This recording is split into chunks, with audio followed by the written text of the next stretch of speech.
Merci pour votre précieux soutien et c'est parti pour la vidéo du jour. De ouf les amis.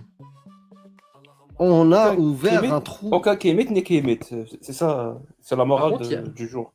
il y a beaucoup de kémites qui montent et pas beaucoup de musulmans sunnites. Ouais, parce que je pense que c'est... Ouais, ils se sont convertis. C'est ça la vérité. Euh, Bonsoir AlphaGas77. Je ne sais pas quel chiffre tu as Bonsoir, choisi. bonsoir. Mes professeurs sont là. Amir Apostate, je vous suis depuis longtemps sur Twitter, X. Jacques Le Fou, je peux jurer que j'étais le premier Africain à le suivre depuis YouTube. Bah, si tu le Bon, jures, on te croit. voilà, mais Tori Khan, je ne connais pas. Ouais. Mais je vois. Mais sur quelle divinité t'as juré? Hein?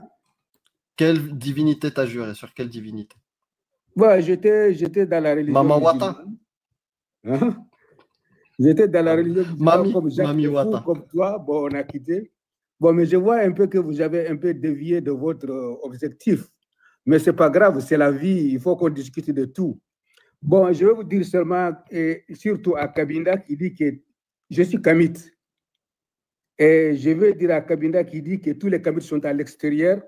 Ça, ce n'est pas vrai. Il n'y a même pas 10% de kamites à l'extérieur. Je suis du Mali. La plupart. Je te dis déjà, il n'y a même pas 10%. Donc, je suis du Mali. Je pense qu'il parle des leaders. Hein. Il y a plus de kamites au Mali. Leaders. Hein? Comment? Il parle des leaders. Même les leaders. Même les leaders, il y en a plus au Mali. Voilà. Ça, je sais, je suis kamite, je suis dedans, je suis kamite.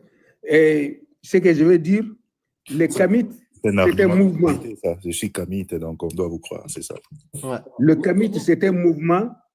Bon, si vous voulez, c'est un mouvement spirituel, mais c'est surtout un mouvement pour la conscientisation de l'homme noir, c'est tout. Si on pratiquait Mohamed n'est pas africain, Abraham n'est pas africain, Moïse n'est pas africain. Et donc, si on se rapproche des Égyptiens... Anzar, il est africain ou pas? C'est des Africains. Ton téléphone est juste un africain. instant, s'il te plaît. Et Hein? Anzar, la divinité. C'est africain ou pas africain? Le quoi? Anzar. Je ne connais pas Anzar. C'est une divinité nord-africaine. Est-ce qu'elle est africaine du coup ou pas? Est-ce qu'elle est kémite ou pas? Non, je ne connais pas Anzar et je ne connais pas beaucoup l'histoire. C'est une divinité africaine, nord-africaine. Oui, il y a beaucoup de divinités. Est-ce que du coup c'est une divinité kémite ou pas? Je ne sais pas, je te dis que je ne connais pas. Je ne peux pas dire que c'est une divinité kémite. Est-ce que pour toi, kémite, est-ce que Tony Khan peut devenir kémite? Ou moi, par exemple, moi aussi. Oui, tu peux devenir kamite. Kamite, d'abord, on va dire que c'est l'émancipation de l'homme noir. Mais pose la vraie question. Est-ce qu'il peut devenir kamite sans faire un blackface? Il peut devenir kamite.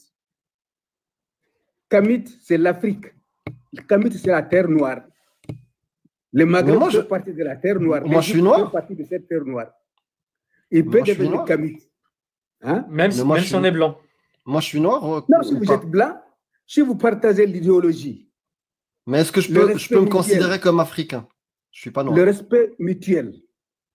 Est-ce que je peux me considérer comme africain? Je ne suis pas noir. Mais bien sûr, il y a des Africains noirs, il y a des Africains blancs. Jacques était un Africain blanc, c'était un Africain arabe. Ah, il est blanc, Jacques? Je savais pas. Bon, je crois qu'il est blanc. Pour moi, je dirais qu'il est blanc puisqu'il n'est pas noir. J'ai pas, tu sais, j'ai pas mon truc de nuance de couleur. Il n'y a pas de nuance. Ouais. Mais il faut rappeler Kemt, ça s'est limité géographiquement jusqu'en Égypte. C'était pas toute l'Afrique, mon ami. Kemt. C'est pas vrai, c'est pas vrai. Ça, c'est terre noire. C'est pas vrai. Kemt, ça veut dire la terre noire. La terre noire. Non, mais c'est terre noire. Parce tu le prends comme tu veux. Ok, Kabila. Non, mais il y a l'histoire, mon ami. Il y a l'histoire, mon ami. Ça s'est limité géographiquement parce que. Ah ouais, ça chicote entre les concepts du continent. Les concepts du continent, ça n'a jamais existé en Afrique. Non, ça va pas fonctionner comme ça. Osiris. Vas-y, Kabinda, rapidement, et puis après, je vous donne la parole. Le concept du continent n'est pas africain. Le mot Afrique, c'est au XVIIe siècle appelé Ifriqiya, donné par les Romains. Donc, ça n'a jamais existé, les concepts du continent. Et géographiquement, vous pouvez taper sur Google, Kemt, ça s'est limité géographiquement juste en Égypte. C'est tout. Ça veut dire terre noire. Et c'est pas parce qu'ils avaient la couleur des peaux noires. C'est grâce au limon fertile, voilà, qui est produisé vers la vallée du Nil. Donc voilà, c'est ça. À toi, Alphaga, vas-y. Tu peux ouvrir ton micro. Mais pas en même temps. Je veux pas qu'on parle en même temps. À toi, Alphaga. Je t'ai donné Je t'ai envoyé une invitation pour ouvrir ton micro. Mais pas en même temps, s'il te plaît. Oui. Tu peux lui répondre. Maintenant, il a arrêté de parler. Tu peux prendre le mot comme toi tu le veux. Tu ne peux pas empêcher les autres d'apprendre le mot comme ils veulent. Donc, c'est ça. Si tu dis que Bokamit, c'était un champ fertile, je te dirais que l'Afrique est la terre fertile, berceau de l'humanité. C'est là que Dieu a produit toutes les ressources. Dieu? Et c'est ça la terre sainte. C'est l'Afrique qui est la Dieu, terre toi sainte. Il ne faut pas me couper. Laissez parler. Non, j'ai entendu Dieu. Tu crois en Dieu? Hein? Tu crois en Dieu? Je crois pas en Dieu qui est assis sur sa trône. Mais je sais qu'il y a un je n'ai pas posé cette question-là. Est-ce que je t'ai posé la question, est-ce que Dieu est assis sur un trône? Non, je t'ai dit juste, est-ce que tu crois en Dieu parce que tu l'as utilisé le terme Dieu. Je ne crois pas à Allah. Je t'ai pas posé la question, est-ce que tu crois en Allah? Tu as utilisé Dieu. Alphaga, vous êtes pénible ou franchement? Je t'ai pas posé la question, est-ce que tu crois en Allah? Tu as utilisé dans ta phrase Dieu, je t'ai posé la question, est-ce que tu crois en Dieu? C'est tout. Pourquoi tu me parles de trône, tu me parles d'Allah? S'il te plaît. Comprendre. Dans le milieu qu'on est. Ah, parce que je suis débile, je connais qu'un seul Dieu, Allah, c'est ça? Je ne parle pas. Je t'ai posé la question, frérot. Il y a des milliers qui t'écoutent. Est-ce que tu as dit Dieu? Laisser les gens parler. Si vous voulez pas laisser Est-ce que tu as dit Dieu? On vous laisse dans votre panel. Est-ce que tu as dit Dieu? Monsieur. Est-ce que tu as dit Dieu? Est-ce que tu as dit Dieu? Je n'ai jamais. Réponds-moi à cette question-là. Est-ce que tu as utilisé dans ta phrase Dieu? Maintenant, à toi de répondre. Je ne suis jamais monté sur votre panel. Est-ce que tu as utilisé dans ta phrase Dieu ou pas? Est-ce que tu as utilisé Dieu dans ta phrase? Tu veux qu'on tourne autour? Je t'ai dit que je l'ai. Est-ce que tu as utilisé Dieu dans ta phrase? Oui, non. Je t'ai dit que je l'ai employé. La seule réponse que tu vas me dire, oui, non. Est-ce que tu as utilisé Dieu dans ta phrase? Oui, non.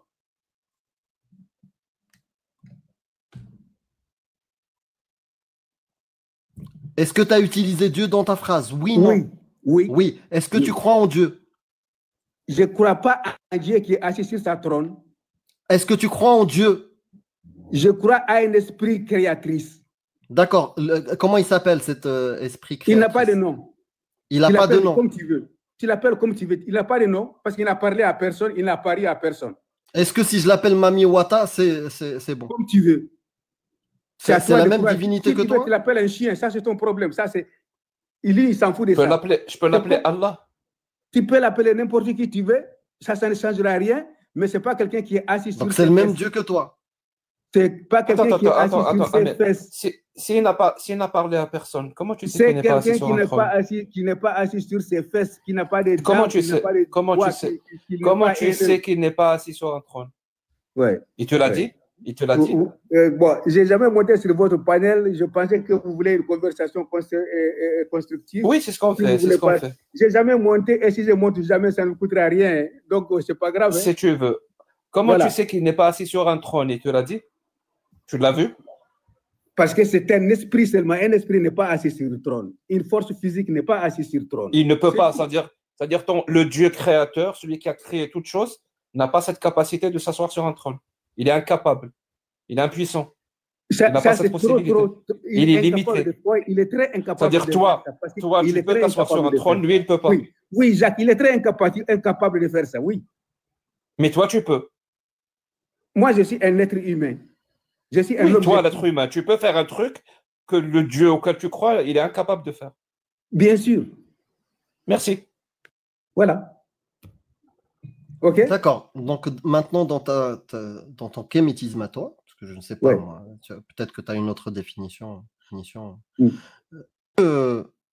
Les Égyptiens ont découvert l'électricité.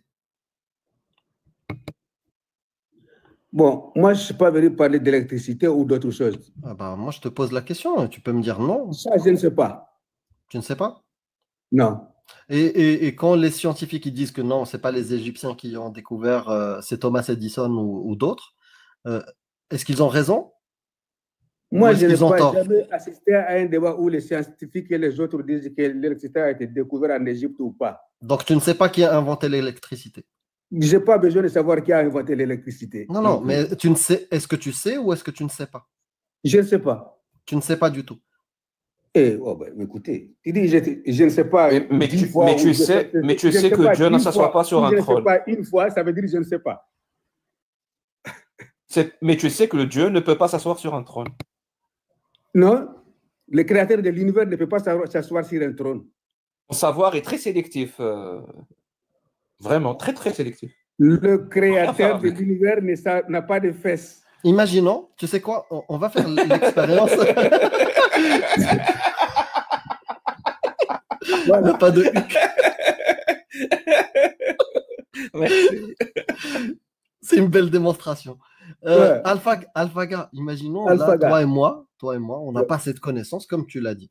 On n'a pas la connaissance est-ce qu'il y a des gens qui ont inventé l'électricité ou pas?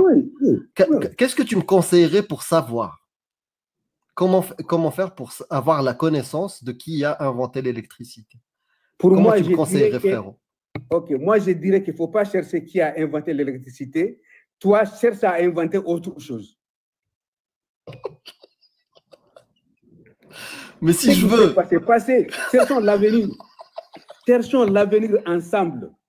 Mais qui a créé ça? Qui a créé ça? Je m'en fous de ce qui a créé. Qu'est-ce que je veux créer moi?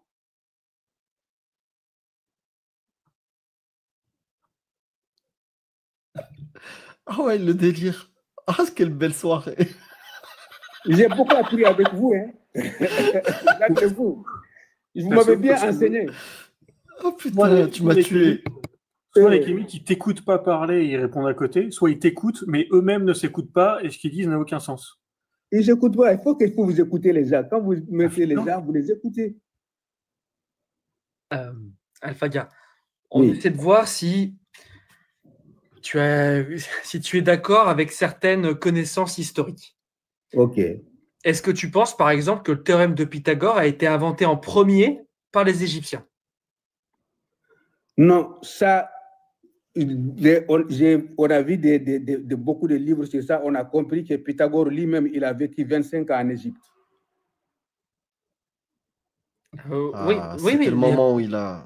Bon, donc, on ne peut pas dire qu'il a inventé la philosophie. Et je sais que la philosophie existe en Afrique depuis... Ouais. C'est là où Pythagore a inventé l'électricité, non? Bon, j'ai jamais entendu que Pythagore a inventé l'électricité. J'ai perdu le fil. Je n'ai jamais entendu que Pythagore a inventé l'électricité. Non, j'ai perdu le fil, j'ai perdu. Mais si moi, je suis un... Tu vois, je suis un... T'as des cousins, des frères qui sont têtus, non? Dans la famille. T'en as? Parce que moi, j'ai que ça. Hein. Des fois, je doute et je me dis peut-être qu'ils ne sont pas marocains, ils sont algériens. Pardon. Mais sinon, est-ce que tu as dans ta famille des gens têtus? Ouais, j'ai un cousin comme ça qui s'appelle Amir en plus. Moi, je suis têtu. Mon cousin Jacques Le Fou est têtu. Ah bah voilà. C'est pour ça qu'il a quitté l'islam. Je suis têtu. Tu sais, moi, je suis têtu. Et j'insiste. Et t'imagines, je suis ton cousin, je suis têtu. Moi, je suis têtu. Toi aussi. Ouais, moi, je suis têtu. Et j'insiste. Voilà. Quand je suis avec toi, je te dis, frérot, j'aimerais bien savoir qui a inventé l'électricité, comment je pourrais faire pour le savoir. Et moi, je suis aussi tellement têtu et je te dirais, je ne connais pas. Très bien. Ok. Est-ce que ça veut dire que tu manques de savoir? Quoi? Est-ce que cela veut dire que tu manques de savoir? Oui, je manque de savoir. Merci. De savoir aussi. Est-ce que c'est toi qui dis que l'absence de savoir, c'est là où la croyance aveugle commence? C'est toi qui dis ça ou c'est pas toi? Le manque de savoir. Oui. C'est-à-dire là où il n'y a pas de savoir, il y a la croyance. Bon, la croyance, c'est le manque de savoir. Oui, la croyance, c'est le manque de savoir. Et tu viens de nous avouer devant tout le monde que toi, tu manques de savoir. Ouais, est-ce que ça veut dire que tu es dans la croyance? Ça veut dire que tu es dans la croyance? C'est pourquoi je monte sur votre panel pour apprendre. Est-ce que ça veut dire que tu es dans la croyance, donc? Moi, je ne suis pas dans la croyance. Ah, mon pote, tu as fait un TikTok qui s'intitule le manque de savoir, c'est la croyance. Tu viens d'avouer devant tout le monde que tu manques de savoir. Oui, Donc, parce ça que tu n'as s'applique sur pas toi. compris peut-être le langage qui est parlé là-bas. Ça s'adresse à d'autres. Je répète, tu as dit que le manque de savoir, c'est être dans la croyance. Et tu viens de nous dire que toi, tu manques de savoir. Est-ce qu'on peut conclure que tu es dans la croyance? Si tu as vu cette petite vidéo-là, j'ai dit croyance, c'est manque de savoir. Oui, c'est ce que je viens de dire. Oui, croyance. Donc tu es dans la croyance, toi. Quand tu crois, tu ne sais pas. Quand tu sais, tu diras que je sais. Donc toi, tu es dans la croyance. Toi. Moi, je suis dans l'ignorance. J'apprends. Oui, l'absence de savoir. Oui, c'est le défaut de savoir. Et tu as toi-même affirmé que tu as toi-même affirmé que l'absence de savoir, on est dans la croyance. Oui. Donc tu es dans la croyance, toi. Ben, je dirais que je suis dans la croyance puisque je ne connais pas tout. Merci, tu es dans la croyance. Je ne peux pas connaître tout, donc je suis dans la croyance à présent, jusqu'à quand j'ai découvert la vérité.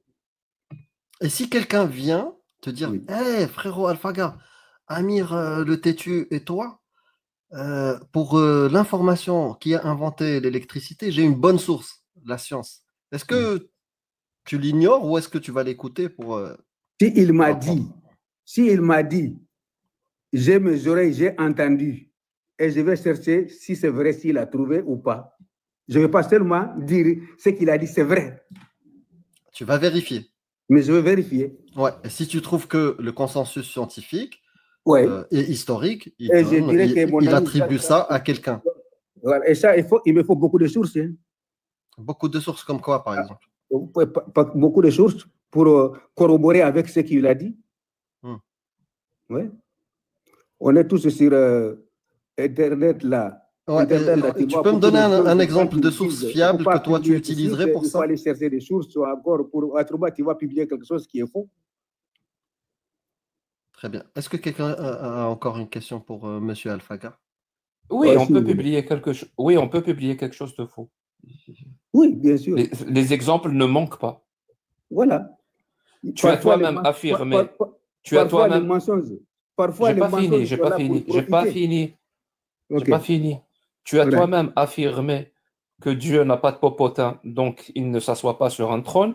Pourtant, il y a des livres qui ont été publiés qui affirment que Dieu est assis sur un trône. Tu vois bien donc quel livre peut être publié alors qu'il contient des choses fausses. Donc, c'est quoi une source?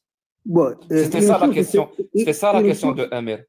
Bon, une source me dit que Mohamed est allé au ciel. Il est venu avec 5 prières.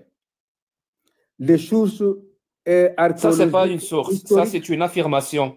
Non, tu me demandes quelque chose. Tu laisses les gens parler. Quand tu invites les gens, tu les écoutes. Si c'est quoi une source fiable? Je te parle d'une source fiable. Oui, c'est quoi une source fiable? Il y a des sources qui disent que Mohamed est monté au ciel à Dodan, il est venu avec 5 prières. Et je sais qu'il y avait 5 prières qui existent avant, les prières existent avant que Mohamed. Et je ne vois pas 5 prières dans le Coran. Donc, est-ce que tu peux répondre juste à cette question-là? C'est quoi une source fiable? Je crois que c'est ça. Oui, Alphaga, je crois que c'est ça ton problème. En tout cas, sur ce domaine-là, tu as un problème. Peut-être que tu es très expert, très, très bon dans d'autres domaines, ou moi-même, je suis très ignorant. Mais pour le coup, sur ce domaine-là, tu as un problème. En fait, il faut savoir ce que c'est qu'une source. Et c'est très, très important. C'est-à-dire, à chaque fois que quelqu'un va faire une affirmation, il y a 2 types d'affirmations. Il y a ce qu'on appelle une affirmation ordinaire, il y a ce qu'on appelle une affirmation extraordinaire. Contrairement à ce qu'on pense, c'est pas une affirmation extraordinaire, ça ne veut pas dire quelque chose d'incroyable. Non. Une affirmation extraordinaire, c'est toute affirmation qui remet en cause les connaissances établies, c'est-à-dire les connaissances scientifiques. À partir du moment où tu fais une affirmation qui remettrait en cause les connaissances prouvées de manière scientifique, tu as fait une affirmation extraordinaire. Donc là, il y a 2 types de sources. Et il y a un adage qui dit une affirmation extraordinaire nécessite des preuves plus qu'ordinaires. Donc, quand on dit une source, il faut aller voir la source la plus fiable. Celle qui est presque irréprochable. Tu comprends? Un livre n'est pas une source. Un livre, ça contient juste des informations. Un livre lui-même va faire des affirmations. On va voir pourquoi ces affirmations-là, de un, est-ce qu'elles sont ordinaires ou est-ce qu'elles sont extraordinaires? Et on va voir quelles sont les preuves qu'on a mis en avant pour étayer ces affirmations. Par exemple, si on fait des affirmations sur le volet historique, par exemple, on va dire les Africains ont découvert l'Amérique avant Christophe Colomb, c'est une affirmation. Tu pourras trouver ça dans des livres, comme tu pourras trouver dans d'autres livres, et je t'assure que ça existe. J'en ai même un qui affirme que les pyramides d'Égypte ont été construites par des extraterrestres. C'est une affirmation qui existe dans un livre. Les deux affirmations sont extraordinaires. Maintenant, on va voir quelles sont les preuves qui accompagnent ce genre d'affirmation. Est-ce qu'il y a des preuves, par exemple, archéologiques, anthropologiques? Est-ce qu'il y a des preuves, c'est-à-dire ce qu'on appelle des preuves matérielles qui corroborent ce genre de récit, que ce soit sur le volet des extraterrestres ou le volet des Africains qui ont découvert les Amériques avant Christophe Colomb? C'est comme ça qu'on sait si la source, elle est fiable ou pas. Si elle se contente de contredire la science, alors que la science, je t'ai dit, c'est ce qui est prouvé, si elle se contente de contredire le récit ou la connaissance scientifique sans rien apporter comme preuve, je suis désolé, mais ce n'est pas une source. Oui. Et vous me donnez une palpitation. Ça, c'est une palpitation. Vous sautez d'une question à l'autre. Et toutes ces questions-là que vous posez là, vous avez des réponses. Donc, je suis là pour apprendre. Mais des anciens documents comme ça, là, ça, ce n'est pas des questions, que nous, on devait débattre ici. Tu comprends? Les extraterrestres ont construit les pyramides. Bon, aucune pyramide n'a été découverte avec les tombeaux des extraterrestres. Donc ça, c'est une autre question. Je ne veux pas débattre ça avec vous. Et les Noirs ont découvert l'Amérique. Il y a beaucoup de documents sur ça, bien sûr. Il y a beaucoup de documents. Je te dirais que moi, peut-être que je dirais que j'étais le premier à voir sur New York Times qu'Aboubacar D a découvert l'Amérique 500 ans avant Christophe Colomb. Pardon, sur le New York Times? Et je te dirais, laissez-moi parler. New York Times? New York Times. Le journal américain. Le journal américain. Oui. Ça, je peux te dire qu'il y a plus de 30 ans. C'est peut-être pas le même. Il y a plus de 30 ans, j'ai vu ça. Ok, vous comprenez? Bon, c'est toi le premier qui a vu ça. Et je te dirais, Jacques Le Fou, vous faites des recherches, c'est très bien. We are team. Et je te dirais que Boubacar n'a pas découvert l'Amérique. Boubacar D est parti explorer l'Amérique. Il sait que les Noirs existaient en Amérique avant. Et ça, les fouilles archéologues ont prouvé ça. Il y avait pas de Noirs, mon pote. On parle d'Africains, pas de Noirs. C'est pas la même chose. Quand tu dis l'Afrique, déjà, tu as dit noir, Jacques. Ça s'appelait à qui? Quand tu dis l'Afrique, tu as dit noir. Noir, c'est une couleur de peau. Oui, mais quand tu dis l'Afrique, déjà, c'est noir. Oui. Mais il y a une petite portion qui sont des blancs. Des Africains ont découvert l'Amérique avant Christophe Colomb. Écoutez ça. Mais on est tous des Africains. Slimani avait tort. Le plus dur, c'était pas Van Dyke. Hein? Comment? Je n'ai pas compris. Il a fermé son. Voilà. Mais quand on dit l'Afrique, déjà, c'est noir. Tous les autres, c'est extra, c'est complémentaire. Ça, on ne peut pas nier. Donc, voilà. L'Afrique, c'est noir, mais tout ce qui n'est pas noir dans l'Afrique, c'est extra. C'est extra. Ouais. Voilà, c'est complémentaire. C'est extra, bien sûr. Oui, bien sûr. Tout ce qui est blanc, tout ce qui est noir en Europe aujourd'hui, c'est extra, c'est le venin. Donc moi, je suis extra, Alphaga. Tu es extra, of course. Merci beaucoup. Merci pour le compliment. On dit que les Amazighs ont vécu en Afrique. Est-ce qu'Amir est extra? Il y a environ 50 000 ans, mais les Noirs ont vécu il y a environ 10 millions d'années. Bon, donc, qu'est-ce que vous voulez dire? Mais ne rentrons pas dans ça, restons team. Par contre, moi, je ne suis pas extra. Non, rentrons dans ça pour ne plus être team. Vas-y. Ok. Alors, explique. Les extraterrestres en Égypte, c'est quoi le délire? On n'a pas découvert le tombeau d'un extraterrestre en Égypte. Hein.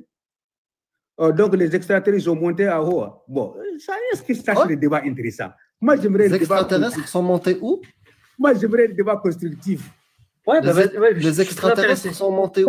Toi, tu es ex-musulman. Vous êtes ex-musulman. Non, je ne suis pas ex-musulman, Jack non plus. On n'est pas ex-musulman. Attends, tu dis un truc faux. Attends, je ne suis pas ex-musulman. Jack n'est pas ex-musulman. Cassius non plus, Dari non plus. Moi, je suis ex. Ibrahim non plus. Voilà. Vous ne croyez pas aux djinns. Vous ne croyez pas aux djinns. Mais vous croyez aux extraterrestres. Si, vous croyez aux choses. Mais toi, les extraterrestres en Égypte, raconte-moi l'histoire. Franchement, ça m'intéresse. C'est quoi les extraterrestres en Égypte? Moi, je ne connais pas les extraterrestres. Je peux te demander une faveur, s'il te plaît. Moi, je ne connais pas les extraterrestres. J'aimerais écouter Dari sur cette histoire d'Abou Bakari ou Abou, je ne sais pas quoi, qui a découvert l'Amérique. J'aimerais écouter Dari sur ça. Ouais. Vas-y. Je ne me rappelle plus du nom. Je crois que c'est Abou Bakr Omar ibn Khattab, un de deux. Temps mort. Omar ibn Khattab. Dari. Oui, dis-moi tout. C'est quoi cette histoire d'Abou Bakr? Abou Bakr? Il faut demander Jacques, c'est Jacques qui a abordé la question. Tu t'appelles Temps mort? Tu t'appelles Temps mort? Hein? Tu t'appelles Temps mort? Comment? Est-ce que tu t'appelles Temps mort ou Dari? Il veut te dire d'attendre. Il veut juste te dire d'attendre. Temps mort, tu coupes ton micro, c'est moi qui parle. Merci. Donc, cette histoire de découverte de l'Amérique qui a été lue dans la presse, ça a sûrement été lu dans la Gazette. Et là, AlphaGa, tu vas pouvoir ouvrir ton micro. Est-ce que tu as lu l'exploration de Kincaid dans la Gazette? Est-ce que c'est ça la source dont tu nous parlais et non pas le New York Times? Je t'ai envoyé l'invitation pour... Ouais, voilà, c'est bon. Je ne connais pas ça. Ok, parce que le New York Times n'a jamais parlé de la découverte de l'Amérique, enfin de la présence africaine en Amérique. Par contre, la Gazette en a parlé. Une exploration faite par Kincaid. Je n'ai jamais vu un journal qui s'appelle Gazette, moi. Est-ce que tu peux, du coup, nous partager la source du New York Times? Je ne peux pas. Je ne peux pas. On te croit sur parole. Je il y a 30 ans. Tu crois que je vais... On doit te croire sur parole. La Gazette est de 1909, hein, donc si moi je suis capable de la retrouver, tu es capable de retrouver un New York Times qui a 30 ans, je pense. D'accord, tu peux la trouver, tu peux la trouver ton source. Ah bah oui, je vais bien me casser le cul, chercher un truc qui n'existe pas, t'as raison. Parce que moi, quand je lisais ça, il y a presque 30 ans. J'ai perdu ma licorne dans mon jardin, tu m'aides à la retrouver? Comment? J'ai perdu ma licorne dans mon jardin, est-ce que tu veux bien m'aider à la retrouver? Ouais, demain, je te la trouverai.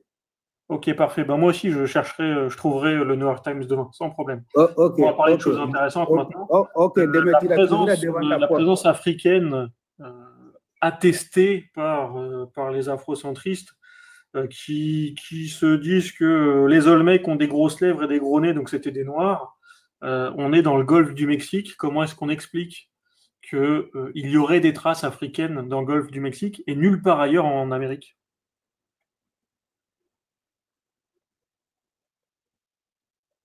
Parce que le golfe du Mexique, c'est quand même très très à l'ouest par rapport à toutes les autres terres américaines qu'on peut croiser avant de tomber dessus.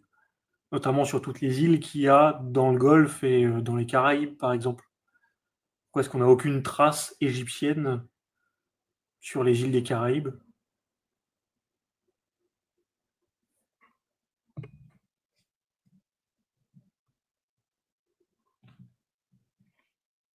Tu peux prendre tes sources, tu le crois, tu les serres dans tes bras contre ta poitrine, et moi, mes sources, je les prends avec mes oncles et je les serre dans ma poitrine.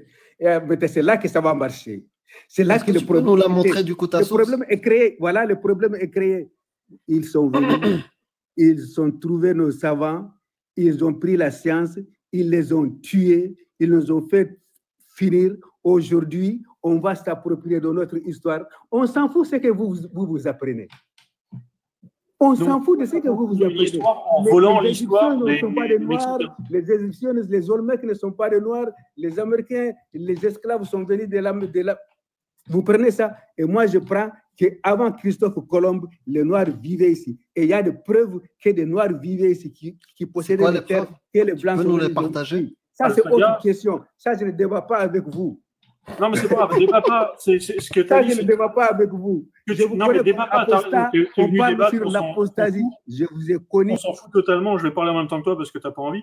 Donc, ce que tu nous dis, c'est que les populations noires étaient en Amérique avant Christophe Colomb et que s'il y a des Afro-Américains, c'est pas du tout parce qu'il y a eu de l'esclavage et la traite des Africains. Donc, tu es en train de faire un des plus gros négationnismes du monde en disant qu'il n'y a pas eu de traite des Noirs, et donc que s'il y a des Noirs en Amérique, c'est parce qu'ils sont arrivés avant Christophe Colomb. Et en plus de ça, tu dis que vous allez vous réapproprier votre histoire, ça vous avez tout à fait le droit de le faire. Par contre, en disant que les Olmecs sont des Africains qui sont arrivés là-bas avant Christophe Colomb, tu voles l'histoire des indigènes mexicains pour te la réapproprier. Donc tu dépossèdes des populations locales de leur propre histoire pour créer la tienne dessus. Est-ce que tu trouves ça normal?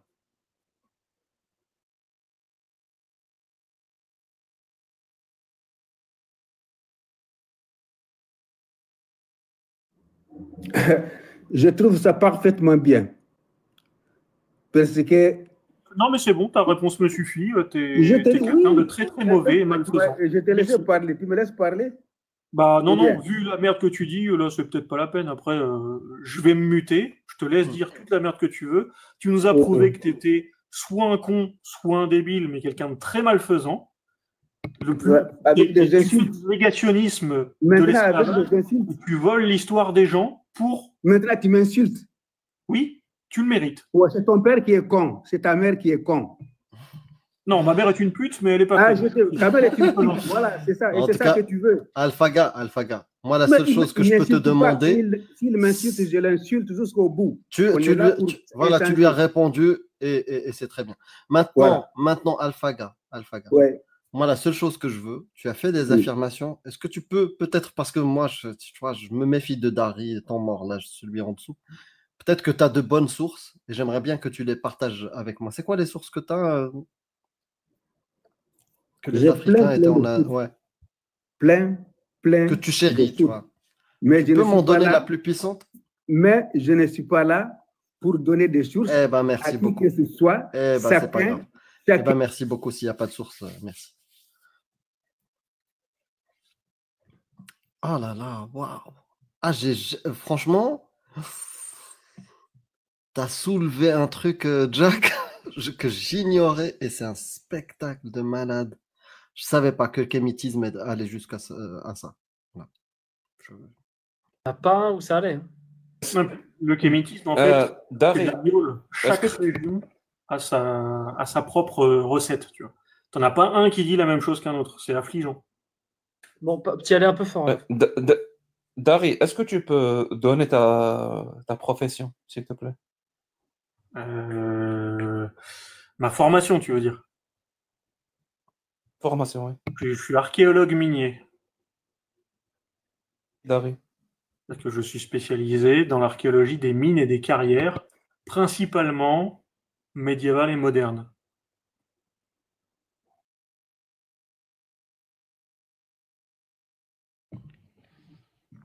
J'aurais bien voulu voir ces sources. Non, il y en a pas. Apparemment, c'est pas l'endroit. Non, parce que j'ai vu des commentaires qui disaient à Dari de rester à sa place. Ça ne le concernait pas. Un petit peu quand même, un petit peu. C'est un petit peu son domaine. Dans la même soirée, j'ai eu la même réponse. Il y a une chrétienne qui m'a dit « Ouais, j'ai la preuve que mon livre est vraiment d'inspiration divine, mais je ne peux pas te la raconter ici. » Elle m'a dit ça. C'est très compliqué. Pareil, il m'a fait la même. Il faut être discret avec ça. Quand vous aurez fini le kémitisme, il faudra que Jack, tu t'attaques aux 4 accords Toltec. Je ne sais pas si tu connais. Souhait. Je t'en parlerai à l'occasion. Bonsoir Z.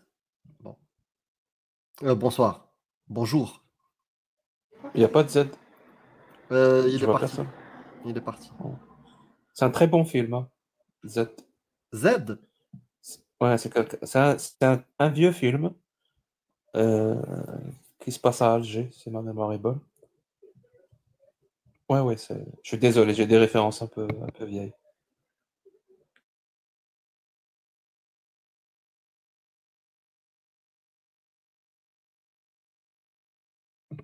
« 1969.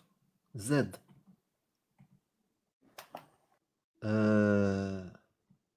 Ok. Franco-algérien.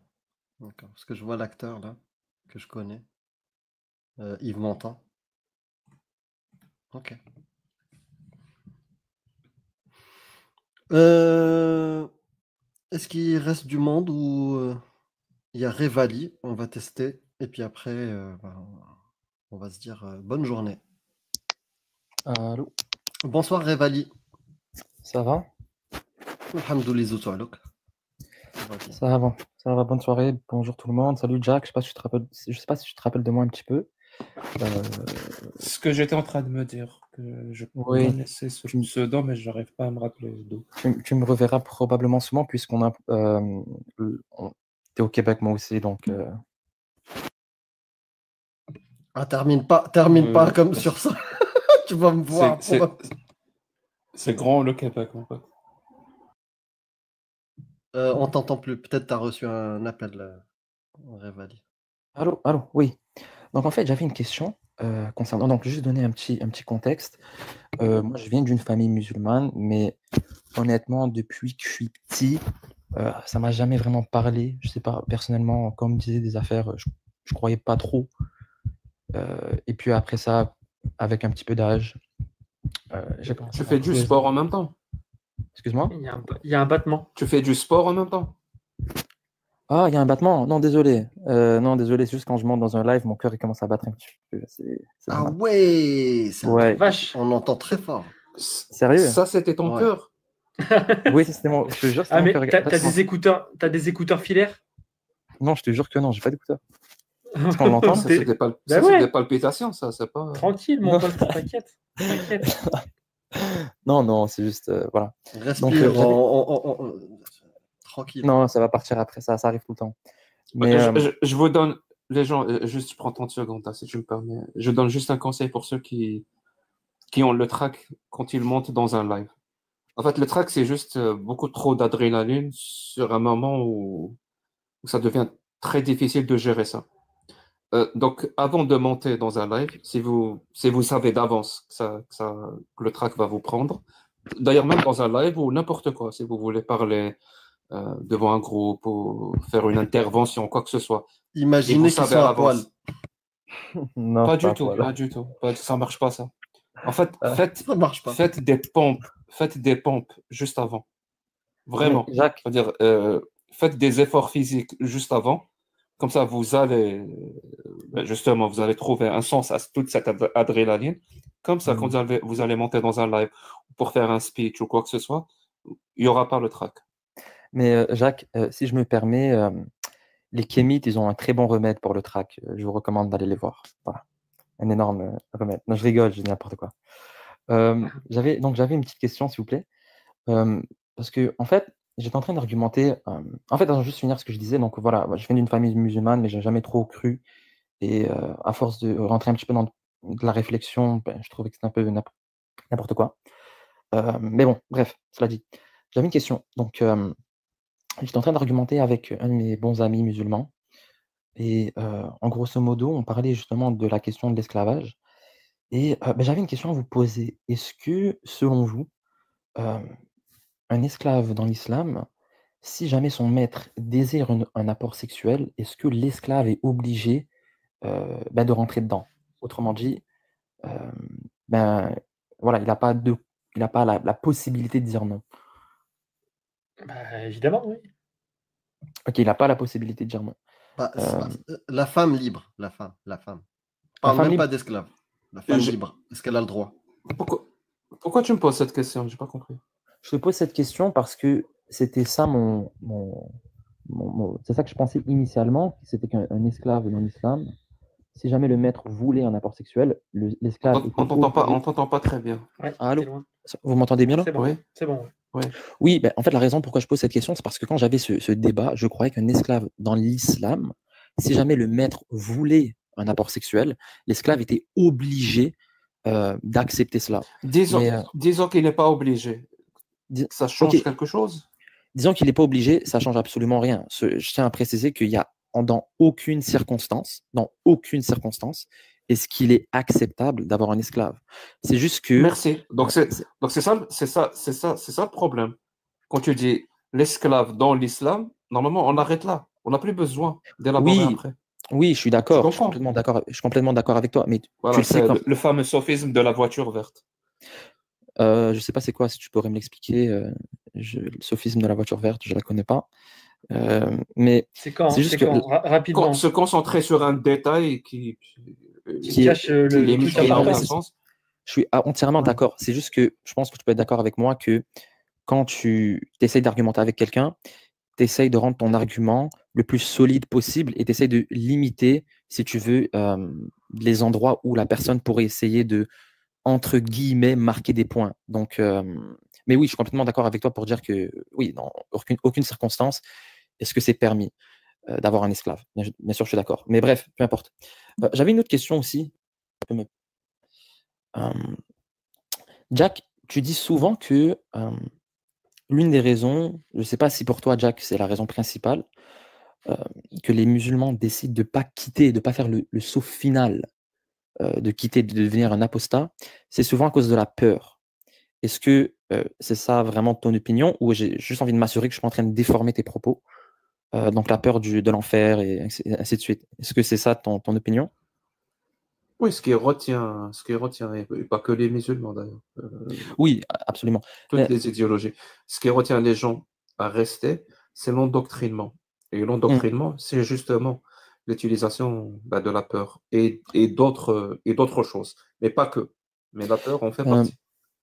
J'avais une question, parce que moi, quand j'étais jeune, je suis quand même encore jeune, je suis dans les débuts vingtaine.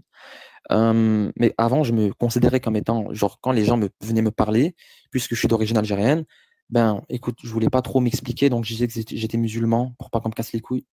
Mais ce que j'ai remarqué souvent, en tout cas dans mon cas particulier, c'est que le pas, vraiment la dernière barrière qui fait en sorte que l'individu ne rentre pas dans l'apostasie, on dirait que parfois, c'est pas forcément la peur, mais plutôt, disons, la peur plus spécifiquement de l'enfer, mais plutôt la peur de l'ostracisme. Donc, autrement dit, le rejet social. Parce que un musulman... Oui, c'est pour ça que j'ai dit l'endoctrinement de manière générale, dont la peur fait partie. Donc, le fait d'être rejeté aussi. Pourquoi rejeté? Parce que dans cet endoctrinement, on va parler de ceux qui quittent comme étant des traîtres. Donc, tu vas être rejeté. Et ça fait partie de l'endoctrinement. Mais et c'est pas parce que, tu sais, tu ne dois pas non plus prendre ton expérience personnelle et la généraliser sur tout le monde. Oui, je suis complètement d'accord avec toi. Je suis complètement d'accord avec toi que l'expérience personnelle est en aucun cas un argument qui est valable. C'est juste que... C'est valable. Non, c'est valable. C'est juste que ça a ses limites. Faut pas l'utiliser comme une généralisation abusive. Voilà. Absolument. Mais je pense qu'on est tous d'accord. Je pense qu'on est tous d'accord dans ce panel pour dire que l'être humain est une créature qui est sociale et que typiquement le rejet... Non, je t'arrête. Créature, non. Non, je ne suis pas créature. Animal. Non, je plaisante. Okay, créature, animal, peu importe. Oui, c'est un animal social, il ne peut pas vivre seul. Voilà, donc le rejet... C'est impossible. Voilà, donc le rejet est quelque chose qu'on est fondamentalement enclin à être en désaccord avec ou avoir une certaine répulsion envers. Mais toi, tu parles... C'est-à-dire on est prêt à accepter des trucs juste pour ne pas rester seul. Oui, c'est ça. Moi, en tout cas, on dirait que cette sorte de rejet de la famille, cette sorte de rejet des amis, parce que souvent les musulmans, il y a beaucoup de leurs amis qui sont aussi musulmans, parce que je pense qu'on peut tous être d'accord que l'islam rapporte une communauté. Moi, ce que j'ai remarqué souvent, c'est qu'on dirait que ça, c'est un déterrant majeur qui fait en sorte que les individus ne sont pas prêts à quitter, c'est vraiment l'ostracisme. Et peut-être pas forcément la peur de l'enfer, mais ça, c'est ce que... Donc, j'ai toujours pas compris. Tu es apostat ou pas? Mais encore comme je t'ai dit, l'affaire, c'est que honnêtement, pour te répondre à cette question, je sais même pas. Parce que quand j'étais jeune, je disais que j'étais musulman. Mais si tu me poses la question, attends, c'est facile. C'est facile. Est-ce que tu peux dire que le prophète Mohammed n'est pas un vrai prophète? Non, c'est pas par rapport à ça. Non, c'est pas par rapport à ça, Tony. Justement, parce que. Ok, je vais vous poser une question. La vraie question qu'il faut poser là maintenant, c'est est-ce que tu es musulman? Oh, en ce moment, absolument pas. Absolument pas. Ah, c'est tout, voilà.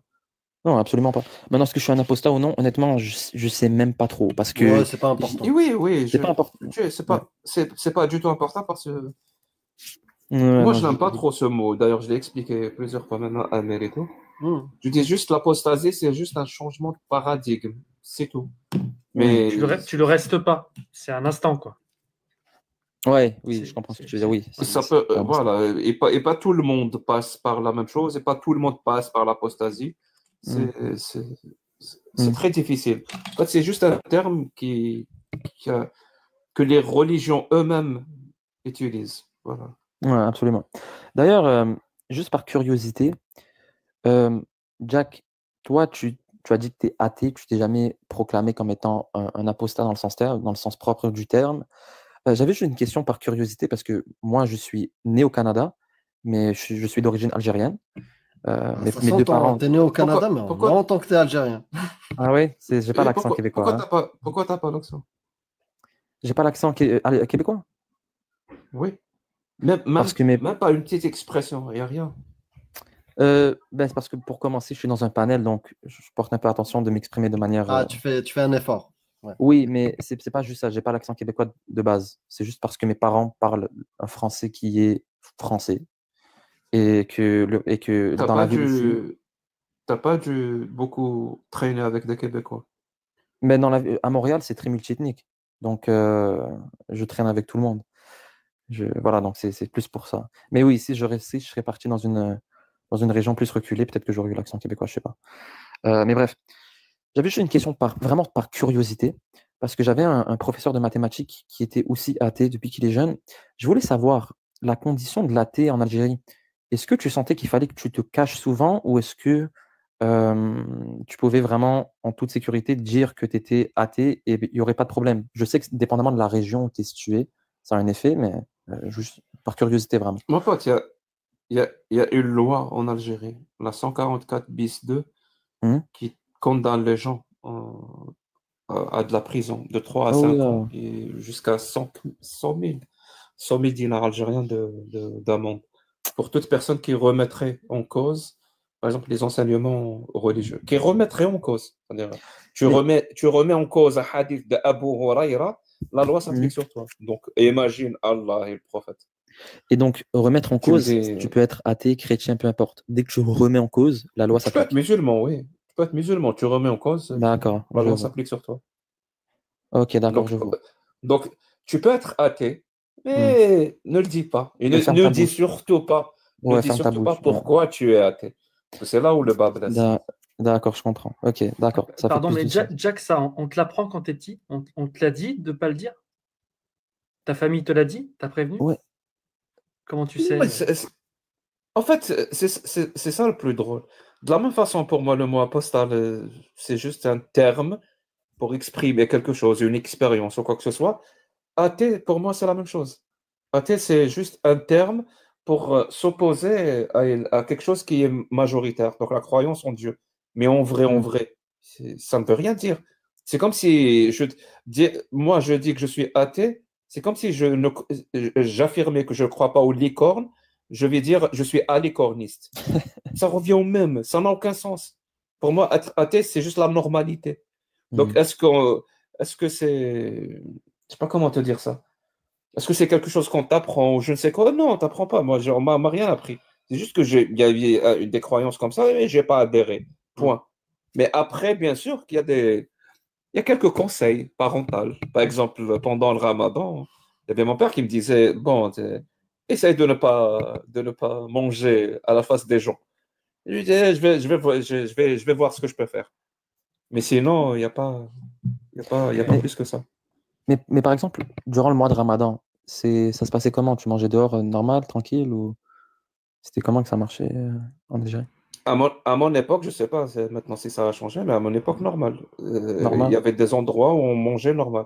Et d'autres, bah, moins, beaucoup moins. Même des cafés. Hein, même des... Toi, Amir, tu es un Marocain. Par exemple, j'allais très souvent à la Kabylie pendant le mois de Ramadan, parce que là-bas, c'est plus lax. C'était très... Ouais, c'est plus relax. La plupart des gens ne le font pas. Les magasins, les restos, les cafés restent ouverts. Mais je ne sais pas si ça a changé. Mais ça, le taux de christianisme, il est plus élevé là-bas aussi, non? Peut-être que je me trompe.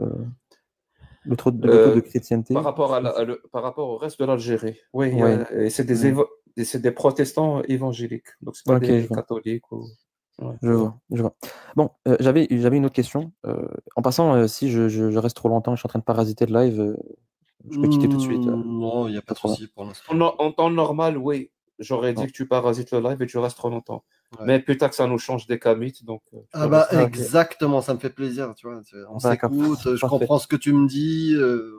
Parfait. C'est quoi une source? Sens. Parfait. On vit dans la même réalité. Ouf, on respire un peu. Donc j'avais une autre question. Et je reste méfiant, tu vois. À tout moment, il va me sortir une dinguerie, tu vois. Tellement... Non, j'espère pas. On m'a formaté les kamites. J'espère pas. J'espère pas.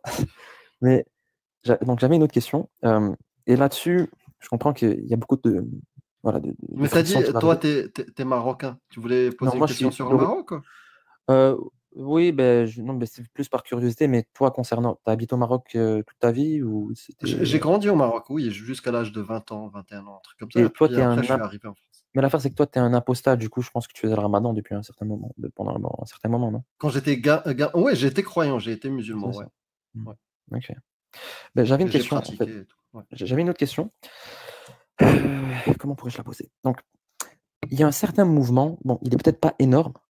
Il y a certaines personnes qui l'appellent l'islam wokiste, mais je pense qu'il est plus connu comme étant l'islam progressiste, qui stipule tout simplement que, par exemple, certains trucs comme être gay ou plus spécifiquement commettre des actes homosexuels n'est pas considéré comme étant un péché, etc. Et moi, j'avais une question. Je suis d'accord pour dire que... Choulama. J'avais une question là-dessus. Non, il n'y a pas de souci, c'est vrai que, et Jack, on avait parlé dans un de tes lives. D'ailleurs, Jack, juste pour te dire, je jouais à un jeu vidéo, j'ai fait environ 170 heures et je me suis tapé tes lives. Donc, pour ceux qui sont en train de jouer à des jeux vidéo et qui veulent écouter des trucs en même temps, c'est de la pépite. C'est très, très, très. Je le fais aussi. Hein. Mais ça marche pas avec tous les jeux. Attends, non, pas mes propres lives. T'imagines bien que c'est pas mes propres lives que je vais regarder. Ouais, ce jeu. Mais ça marche pas avec tous les jeux. Ça marche. Non, ça marche pas avec Skyrim, justement, par exemple. Non, c'est Zelda Breath of the Wild. Ouais, ça va, c'est bien aussi. Ouais. Donc, il y a un islam progressiste qui stipule que certaines choses ne sont pas considérées comme haram. Puis, bon, on voit que ces choses-là, on va dire par exemple acte homosexuel, ça fait en sorte que... Oui, on connaît l'islam progressiste, modéré, wokiste, c'est bon. Mais vous en pensez quoi de ça? Parce que moi, personnellement... Moi, je m'en fous. J'ai pas le temps. Moi, je m'en fous de ça. Moi, je sais pas, ça me concerne pas. Ça concerne les musulmans. Ça concerne les musulmans. Parce que moi, je me suis posé la question... Parce que moi, je me suis posé la question, je ne sais pas si vous serez d'accord avec moi avec cette question-là. Si tu es prêt à dire que certaines choses qui sont clairement stipulées, par exemple dans le Coran, comme étant haram, et toi tu dis qu'ils ne le sont pas, par ta propre interprétation, je ne sais pas. C'est pas ma propre interprétation. Et le sang est mauvais. Hein. Je ne sais pas pourquoi. Non, pas, nous, on parle de l'islam. Nous, on parle de l'islam sunnite. C'est-à-dire, on précise à chaque fois. C'est-à-dire, on va dire, dans l'islam sunnite, voilà ce qu'il y a. Voilà ce que l'islam sunnite dit. Maintenant, s'il y a des gens qui veulent réformer, parce que c'est ça le mot que tu cherches depuis tout à l'heure. Oui, une sorte de réformation. Les gens qui veulent réformer leurs croyances, leur religion, ils sont assez adultes pour le faire. Mais c'est-à-dire, si je m'immisce, moi, l'athée, qui ne croit absolument pas à leur Coran, à Allah, je ne crois pas, je vais m'immiscer chez les musulmans et leur dire comment réformer leur religion. Mais c'est quoi cette insulte? Je n'y crois pas et je vais m'immiscer. C'est-à-dire, je les prends vraiment pour des enfants. Non, ils sont assez adultes pour le faire, premièrement. Et deuxièmement, ce genre de mouvement réformiste ne peut exister que comme réponse à une certaine pression extérieure. Et c'est là où c'est mon rôle, d'apporter cette pression extérieure. Oui, oui, absolument. Je suis complètement d'accord avec toi. C'est juste que je suis complètement. Et je vais te dire, réformer l'islam, c'est important. Oui, c'est même. C'est pas important. Non, réformer l'islam, c'est signer son arrêt de mort. Mais parce que c'est ça l'affaire que je me demande, c'est quand tu réformes une religion, au point où tu la dénatures, des fois je me pose la question, pourquoi est-ce que tu la quittes juste pas? Parce que, je sais pas, je veux dire, si le Coran... Les croyants, ils font ce qu'ils veulent. Oui, absolument, je suis complètement d'accord. Parce que tu n'es pas attiré, tu ne tombes pas, pour être plus dans des termes plus philosophiques, tu ne tombes pas vers la raison, vers la rationalité, vers la logique. Tu tombes vers autre chose. C'est pour ça que tu vas essayer de bricoler, changer le sens des mots. Tu vas faire tout et n'importe quoi parce que c'est autre chose qui te motive. Ce n'est plus la rationalité, ce n'est plus la logique. Je comprends. Ouais, en effet, bien sûr. Sinon, par ça, je ne sais pas si j'avais d'autres. Voir si j'avais d'autres questions. Si tu t'en as d'autres, tu reviens. Il n'y a pas de souci. Oui, d'ailleurs, je veux juste savoir. Mais concernant rapidement sur l'islam réformé ou pas, je m'en fous totalement, vraiment. Et je m'en foutrais peut-être moins quand l'islam réformé sera majoritaire, peut-être, et qui veut passer des lois antidémocratiques ou contre voilà, les droits de l'homme ou un truc comme ça. Là, je pourrais en parler. Quand ça deviendra majoritaire. Pour l'instant, je m'en fous. Je parle de l'islam sunnite, le mouvement qui pose des lois. Je veux bien répondre à ça, Amir. Moi, je suis d'accord avec vous. Les gens font ce qu'ils veulent. Dans le fond, je m'en fous, mais je pense quand même que ça reste problématique de croire en quelque chose sans bonne raison. C'est pour ça que j'ai dit, le jour où ça deviendra majoritaire, c'est ça. Ils viendront jouer la finale. Et surtout, moi, ce qui m'intéresse, parce que la théologie, j'y crois pas. Je pense pas que c'est une science. Donc, ce qui m'intéresse, c'est la politique. Donc, ces gens-là qui sont des réformateurs, ils font quoi politiquement? Est-ce qu'ils vont vers l'interprétation de l'islam sunnite qui est majoritaire et ils le rentrent dedans? Ou est-ce qu'ils viennent nous voir, nous, pour nous faire chier, pour nous dire, tu critiques l'islam, c'est pas ça l'islam, voilà l'islam. Parce que c'est ça le problème. Hein. Politiquement, ils font quoi? Si ces réformateurs-là rentrent dans l'interprétation de l'islam sunnite, qui est majoritaire, encore une fois, quand je dis majoritaire, vraiment majoritaire, 90% des musulmans dans le monde sont musulmans sunnites. Et les 10% qui restent sont vraiment concentrés dans une région géographique très précise. Le reste, c'est sunnite. Donc, est-ce qu'ils leur rentrent dedans parce qu'ils n'ont pas la même interprétation ou est-ce qu'ils courbent les chines et ils se soumettent à ces musulmans sunnites quand ils sont face à eux et ils viennent nous faire chier, nous, c'est tout. Politiquement, c'est ça qui m'intéresse. Oui, c'est sûr. C'est sûr. Oui, je suis complètement... Oui, absolument. Qu'est-ce que j'avais d'autre comme question? Bon, j'avais une autre question parce que ça, c'est un sujet, on dirait que... je sais pas si elle est pertinente. Bon, je vais la poser. Si vous pensez qu'elle n'est pas pertinente... je te descends direct. Ouais, tu me dis ça direct. Direct. C'est bon. Je peux l'insulter avant? Non, on laissera temps mort se lâcher. Tu peux pas parce qu'il est extra. Mais ma question, c'est, on dirait que souvent, dans les lives, vous parlez, une grande majorité de vos arguments, souvent, c'est sur les textes et sur ce qui est complètement normal, bien sûr. Mais c'est souvent sur, par exemple, des actions telles que, par exemple, tout ce qui est esclavagisme, genre pro-esclavagiste, par exemple, pro-pédophilie, etc., avec le prophète. Ne dis plus ce terme. Ah, désolé, merde. Parce que désolé, là, désolé. Vraiment... Pro PDF. Voilà. Désolé. Donc, là-dessus, je suis complètement d'accord et c'est entièrement pertinent. Mais est-ce que vous avez songé, et peut-être que vous l'avez fait, mais je n'ai pas regardé tous les lives, est-ce que vous avez songé des fois de rentrer dans des arguments plus sur la logique? Par exemple, on le fait. Ouais. Ok, vous le faisiez. Parce que par exemple, selon moi, le maktoub, donc mektoub, et donc le libre arbitre, le destin. Oui, exactement. La contradiction. Oui, exactement. Pour moi, c'est une contradiction claire et nette. Ça marche pas, ça. Moi, je trouve que ça marche pas. Ça marche pas? Qu'est-ce qui marche pas? Non, les gens à qui tu sors cet argument, c'est tellement ancré en eux, ils arrivent totalement à faire cohabiter le fait qu'Allah soit omniscient et le fait qu'ils aient le libre arbitre, alors que c'est contradictoire. Et en fait, dans leur tête, ça leur pose plus de problème. Donc tu vas leur dire en boucle, c'est contradictoire, et ils vont te répondre en boucle, non, non, non. Ouais. Pour moi j'ai rarement vu cas où ça marche. Oui, je suis d'accord. Je sais pas si tu es d'accord, Jack. Non, moi, c'est très important quand j'utilise un mot, par exemple, comme ça marche ou ça marche pas, c'est très important de dire ce que c'est, pour moi en tout cas. Pour moi, dire ça marche, ça veut dire c'est efficace sur un grand nombre. Oui. Quand je dis ça marche pas, c'est-à-dire c'est efficace sur un nombre restreint, vu le temps et l'énergie investie. Ah, je suis désolé, moi, je suis très.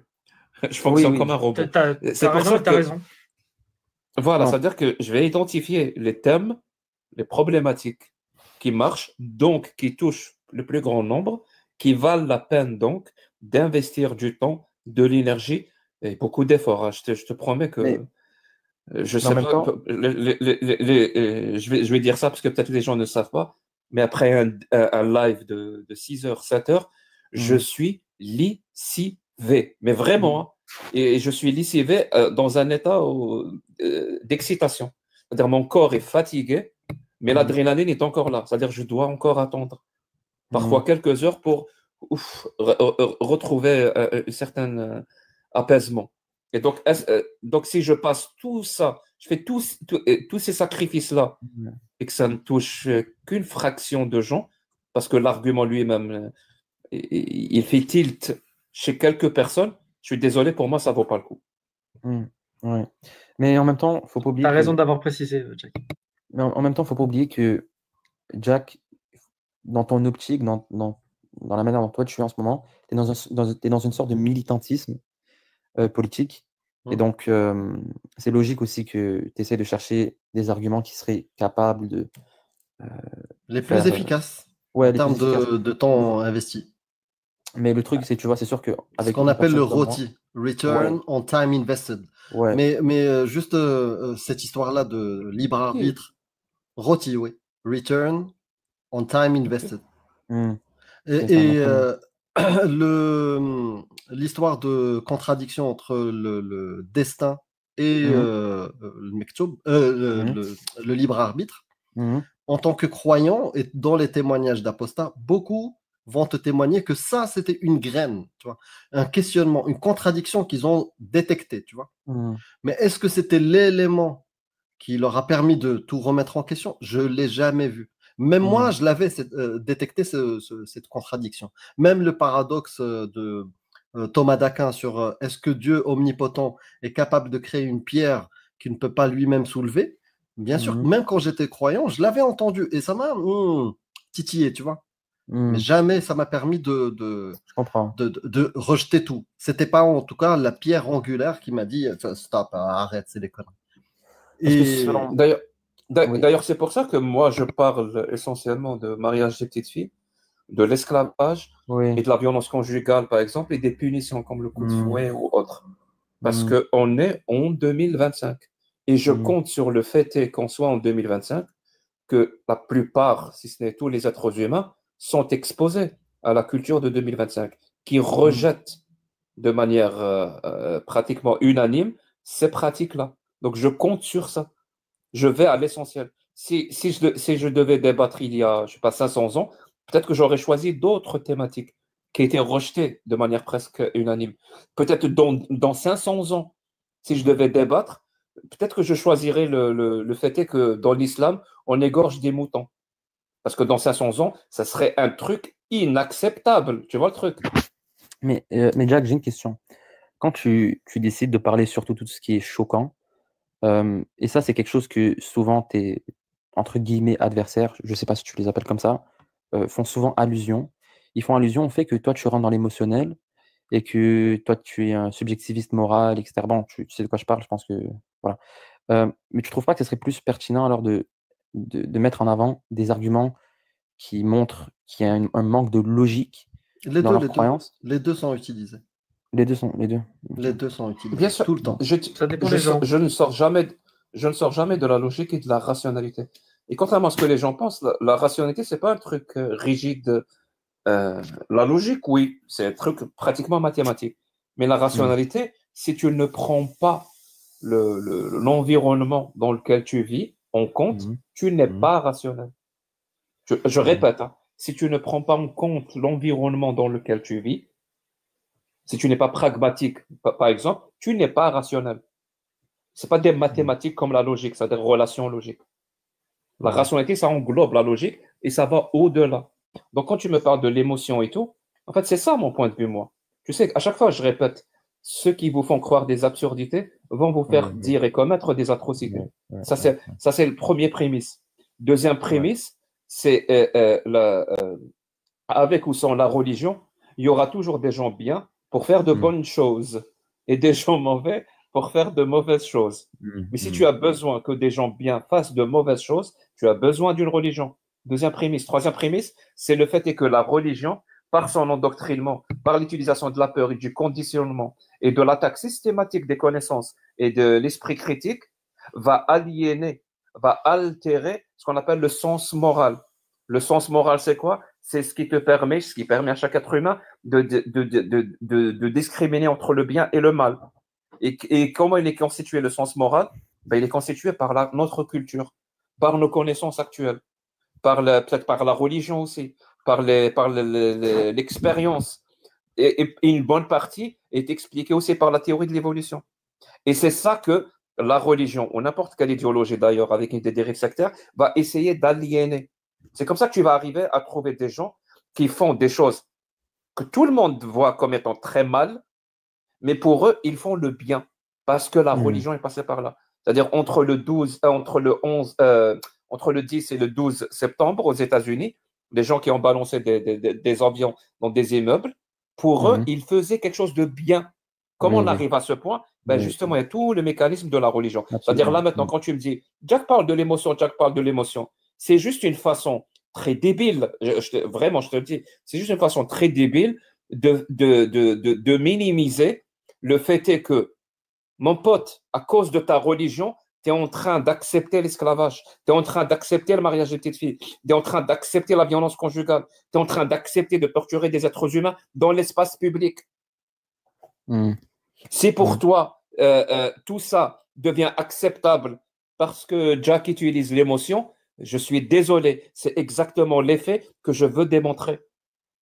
Que la religion, si tu lui cèdes et que tu te soumettes complètement à elle, elle va faire de toi un piètre être humain, sans que tu te rendes compte. Mais le problème avec ça, c'est, et je suis encore une fois complètement d'accord avec toi. Je suis très content de mon discours. Hein. Ah, tant mieux, Jack. C'est bien. Non, mais j'aurais bien voulu te corriger. Si tu veux faire à quelqu'un de bien quelque chose de mauvais, tu as besoin du kémitisme, mais tu ne l'as pas précisé. Elle est bonne celle-là. Ouais. Elle est bonne. Bon, Revali, merci beaucoup, frérot. Tu peux repasser quand tu veux. Ok, parfait. Bon, vas-y, je vous laisse ça alors. Mais prenez soin de vous et passez une très bonne nuit. Ouais. Et bonne journée, bonne nuit. Ouais. J'ai trouvé l'article du New York Times. Vas-y, t'en mords et on fait un tour. T'es encore sur ça, Dario? Moi, je suis un chercheur sérieux, monsieur. Mais nous, on a avancé. Oui, je sais bien, mais j'ai cherché. On est sur autre chose. Et j'ai trouvé un article du New York Times qui date du 29 août 1920, qui a été écrit par un chercheur qui s'appelle Leo Wiener, chercheur qui a écrit Africa and Discovery of America. Et je vous cite la fin de sa préface du premier volume parce que je la trouve magnifique. Je démontrerai par des preuves documentaires à quel point le guérisseur indien doit son évolution au guérisseur africain, qui, à son tour, puise sa sagesse dans la science médicale et la religion populaire arabe. Donc, si les kémites s'appuient là-dessus pour dire que ce sont les Noirs africains qui ont tout donné à tout le monde, leur livre de base sur lequel ils s'appuient disent que les Africains ont tout donné à tout le monde, mais ils ont puisé chez les Arabes avant de pouvoir donner à tout le monde. J'adore la logique. C'est les Arabes qui ont tout donné. C'est ça, voilà, exactement. Donc ils risquent de ne pas aimer, ouais, j'avoue. Eh ben, merci. Merci Jack d'être passé, c'était un plaisir, un kiff. Merci à Cassius d'être passé, d'être là, d'avoir été là, même si t'étais occupé par le montage. Temps mort, merci à toi, merci à Tony, merci Ibrahim, Shukran Ibrahim. Et merci à toi, Kabinda aussi. Si tu as un dernier mot, Kabinda. Bah écoute, on sait déjà aujourd'hui, la science nous démontre que les origines des peuplements de l'Égypte n'est pas noire. Hein. Donc, voilà. Donc, du coup, ce kémitisme fonde déjà sa base sur des choses qui sont fausses parce qu'ils inspirent de l'Égypte en disant que leurs ancêtres étaient noirs. Voilà, donc il faudra déjà changer ce mouvement. Et en plus, l'Afrique n'est pas que noire. Hein, donc, les Maroc, les Maghrébins font partie de l'Afrique. D'ailleurs, que je pense, le Maroc est arrivé en demi-finale. Les Africains vont bénéficier de cette aura des Maroc. Il y a pas mal d'équipes qui vont s'augmenter. Donc, on va s'en profiter, quoi. Donc, c'est ça. Donc, on est tous africains. Et la communauté noire n'existe pas. Elle n'existe pas ni juridiquement, ni dans les faits. Juridiquement, parce qu'il n'y a pas une instance qui s'appelle communauté noire qui aurait des réalités politiques et institutionnelles. Donc, il y a une communauté africaine, voilà, dont les Maroc, l'Algérie font partie. D'ailleurs, l'Algérie qui a pas mal participé à la lutte de l'indépendance. Voilà, moi qui ai des Congo et l'Angola, j'ai toujours remercié l'Algérie de nous avoir aidés à lutter contre, voilà, que ce soit du côté de Patrice Lumumba. Donc, l'Algérie a participé. Donc, je pense qu'on doit travailler sur ça. Et on doit plus éviter la haine et s'unir entre Africains. Et voilà, de lutter contre la pauvreté. Entre humains.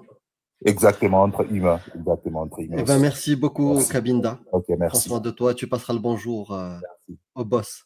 Ok, ciao, ciao. À bientôt. Je t'ajoute et je te laisse partir. Tony, si tu as envie. Merci, Amir. J'ai appris plein de choses. On a bien rigolé. C'était vraiment cool. Et je fais ma petite pub. Donc voilà, si vous voulez vous abonner à moi, je fais de la critique textuelle de toutes les religions, toutes les croyances, les complots et les pseudosciences. Voilà, merci à tous. Grazie. Grazie mille. Temps mort, Dari. Eh bien, déjà, merci pour l'invitation. On se retrouve dans 15 heures, à peu près dans 15h30, pour un petit live sur les out of place artifacts. Sur YouTube, la chaîne Temps mort. Sur ma chaîne. Et j'ai envie de partir avec les paroles d'un prophète qui nous a quittés lui-même il n'y a pas très longtemps, qu'on appelait le prince des ténèbres, et qui nous a dit dans sa chanson Train fou, peut-être qu'il n'est pas trop tard pour apprendre à aimer et oublier comment haïr. Machallah. Eh ben, Cassius. C'était super intéressant pour le coup. J'ai bien appris là. J'ai jamais débattu avec des kémites et ça m'a permis de réfléchir à des petites stratégies là, d'écouter en même temps. Donc, écoute, peut-être que demain j'ouvrirai le live en disant tapez 1 pour les musulmanes sunnites, tapez 2 pour les musulmans sunnites et puis tapez 106. pour les kémites, Inch'Allah. Voilà, merci en tout cas pour le live. Et va dormir là un peu, parce que 5h du matin, c'est bon. Ah ouais, là c'est chaud. Merci beaucoup tout le monde. Ibrahim, t'es معنا?